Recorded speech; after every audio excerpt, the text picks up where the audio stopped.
Alright guys, Darren from FBA Elite and welcome back to another video. So in this week's video, we're going to be talking about a topic that impacts both new sellers and existing sellers. And later on in the video, I'm going to show you the real world impact it had on one of my products and why it's so important you guys are aware of this. So the general topic that I'm talking about in this video is how a niche can evolve. But more specifically, later on in this video, I'm going to show you how a niche evolving has really had an impact on one of my products. Hopefully you guys can learn from it to avoid making the same mistake I did and be aware of it a lot sooner. So if you're a new seller and you're trying to find products to sell on Amazon, that's what I'm going to focus on first. We're then going to look at existing sellers and how it could impact products that you're already selling. And then at the end of the video, I'll show you directly how it impacted one of my products. So make sure you stick around for that. So when I talk about a niche evolving, is Amazon isn't static, niches aren't static, competition isn't static. So what will happen sometimes is you'll find a product, you'll do your product research, you think, right, I've got a fantastic product. But it could be anything from maybe 2 months to maybe 4, 5, even 6 months before you finally launch that product. Once you've gone through the sample process, the product development stage, doing the photography, creating a listing, carrying out a launch. So by the time that happens, the niche could look very different to what you thought it did when you analyzed it initially based on the stats that were available. And that applies even more so for seasonal products, but hopefully you guys will be aware of that based on some of the previous videos that I've put out. But let's just take, for example, lunch bags. Now, lunch bags is a product that I nearly launched around 2 years ago. I made a video on this, so take a look back through my back catalogue and you'll probably find a video where I reveal the lunch bags that I looked at. And it is a good niche. The main reason I decided not to proceed with this niche was the price point. And that was an example at the time of an evolving niche, but also an evolving business. So the thing that kind of was the final nail to why I didn't launch this product, it was at the same time that my company was becoming VAT registered, which meant that I was going to become less profitable for the products that I was selling. And with this niche having an average price point of between £10 and £15, it just didn't make sense to continue with this because I think I would have struggled to make money at that price point and be VAT registered. And I think that's probably still the case for my business. And especially, it probably applies to a lot more products now with shipping costs being so high. I think you realistically need to be looking for products that are selling upwards of £20 to have any chance of making a reasonable profit. Or unless you can find a very small or light product where shipping costs are low and maybe you can fly it in, then potentially, yes, you can still make money in these lower priced niches. But I've kind of gone off on a tangent there, but coming back to the point that I want to make. So like I say, initially, I'm going to focus on new sellers. So let's say you found this product. You, of course, are using Helium 10 for your product research. What else would you use? And you found this niche, you've looked at the stats and you've decided this niche is a good fit for my business. And then you go off to Alibaba, you find yourself some suppliers, you get some samples, everything checks out, you develop a great product.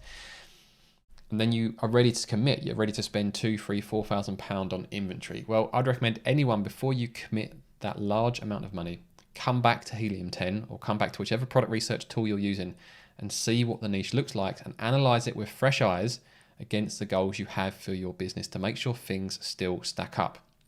So let's say I was a brand new seller at the moment. I'm looking at this niche. I would look at this niche and think, right, I maybe want to enter this niche selling around about 300 products per month. That will hopefully get me onto the first page. And then if people really like my product, you never know, I might be able to push higher and do really well long term. So there's certainly room to grow. But I might come back to this in maybe 2 or 3 months time just before I'm about to place that bulk order. And these figures could have changed massively. Now, it's unlikely to change probably in the lunch bag niche as it's a type of product that have been sold for many years. But you'll see a lot of new products or new types of products that have been sold on Amazon for only a couple of years.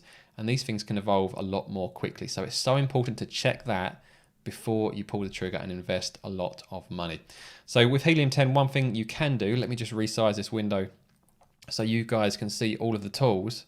And also what I'll do, let me just hide the webcam for a moment so you can see. So in this bottom right hand corner here, you can either export as an image, so you've got a screenshot, and you can also download a CSV report as well. So this could be super useful. You could do this on your initial round of product research, then you can compare it a few weeks later or a couple of months later and see exactly what you thought was a good niche versus what the niche is a few months later and make the decision whether you still think it's a viable niche to enter. So let me just pop myself back on. There we are. So that's the first thing that I want new sellers to be aware of, is that niches can evolve before you even start selling a product. So always keep an eye on that. Now, if you're an existing seller, this is something I want you to do as soon as possible, and that is to see whether your niche has evolved from a keyword perspective. Now, what do I mean by that? Well, when I first started selling in a particular niche, it's actually my very first product. The number one keyword or the number one key phrase, which had the highest search volume, which actually gave me the most sales via PPC, is no longer the most searched keyword in that niche. Now, I didn't realize that had happened, but let me bring up a couple of graphs. And again, these were taken from Helium 10. So if you're not using Helium 10, really what are you doing? You've got to be using some sort of software with your Amazon FBA business. If you're not, you're handicapping yourself. But these are the keyword stats for my first product. So this applies to the whole niche. So the main keyword I'd have used to find this product in the first place, and the main keyword that I was actually probably, I think it was number one ranked actually for the first year or two that I was selling this product. You can see here, this keyword had around 2,000 searches per month, going up to around 3,000 sometimes. And this was all the way from, I guess it was the end of 2018 I started selling, all the way through to the start of 2020. And then all of a sudden there's this massive drop. Now, I should have been aware of this, but my product was still continuing to sell quite well, so I had no reason to kind of second guess what I would do, and I was ranked well for this keyword. But I've noticed over the last year or so, I've been really struggling in this niche, and this may have contributed towards that. So you can see here where I was getting over 2,000 searches per month for that particular keyword, and I was in the top positions. All of a sudden, this search volume dropped to, well, below 1,000. You're around 500 per month. That's 25% of the traffic I did have. Yes, there are peaks. That's a huge drop in volume. Now, I spent some time this week looking into it to try and see what happened, and then I found the other keyword, which is now the top most searched keyword within the niche. And you can see here, there is a big overlap. So in the same period of time, as we get into early 2020, things start to pick up. If we go back to the other one, you can see that things start to drop off. So now all of a sudden, this keyword has gone from probably 1 to 200 searches per month and is now the top one at around 1,500. So that's where the 1,500 searches per month went that I lost on the other keyword. They went to this keyword. So this week I've gone through, I've re-optimized my title, description and bullet points more to focus towards these new keywords that I was still targeting, but I wasn't targeting them as heavily. So now I want to focus on these more, and I'm going to aim my PPC towards it more as well to try and generate more relevant sales towards these keywords, which hopefully will help with my organic ranks, which hopefully will have the knock-on effect of generating more organic sales.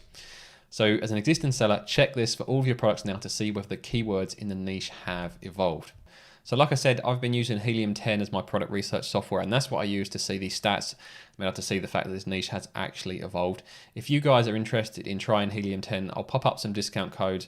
All you need to do is go to helium10.com, go to the pricing tab, and then you've got two different codes you can use. You've got FBA Elite 50. That will get you 50% off for your first month. So if you just want to use Helium 10 for 1 month, do all of your keyword research, this is by far the cheapest way. I mean, that's going to cost you $49, which is probably around £35 at the moment. I haven't checked the exchange rates recently. Or if you plan on using it long term like I do, I've been using it for the best part of 3 years now. FBA Elite 10. And that will bring off 10% per month. That will bring you down to $89, as you can see there. And that will save you more over the long period of time. Or if you want the ultimate discount, if you use either FBA Elite 10 or FBA Elite 50 and combine that with an annual plan, you'll get 2 months free in the first place, and then you'll get another 1 month off as well. So you get 3 months free, which brings your annual cost down to $899. I know that sounds like a lot of money, but when you're spending thousands of pounds developing your FBA business, having the right tools is essential to making the right decisions. What I'll do now is I'll pop up a Helium 10 tutorial to show you all of the other tools that I use. If you found this video useful, I'd really appreciate it if you hit that like button. And if you want to see more from me, subscribe to the channel, and I'll see you guys on the forums.